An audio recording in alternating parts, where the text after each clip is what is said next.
More than 1,000 school heads have gathered in Kampala to participate in the Senior 1 selection exercise that kicked off today. The exercise started late, which was attributed to a technical problem at the Uganda National Examinations Board. Due to a noticeable improvement in the general performance of primary 7 candidates last year, secondary schools have raised this year's cutoff points for Senior 1 entrants, which has created stiff competition. This year, the girls we've taken up to 9, and the boys it's only up to 8. Because last year we took up to 11. I think it was because of the COVID. Girls, last year we had taken 24. This year we have increased to 22 for girls. While for boys, last year it was 22. This year we have increased to 20. We have taken 240 with the main aggregate 5. And according to our list, those who had given us the first choice were 2,219 who have been sold off to other schools. And those are mainly aggregate 6.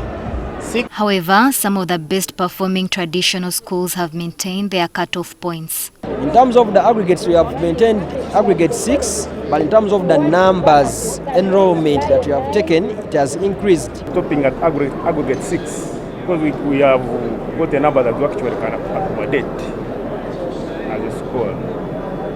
All learners enrolling for Senior 1 must present the learner identification number from their previous primary schools. According to Katie Lamaro, the permanent secretary at the Ministry of Education and Sports, a learner's testimonial given out by a former primary school must indicate a learner's identification number, among other parameters. UNEP will also utilize EMIS data in their assessment exercise of learners in the lower secondary curriculum. The Senior 1 students will report for Term 1 on February 20th.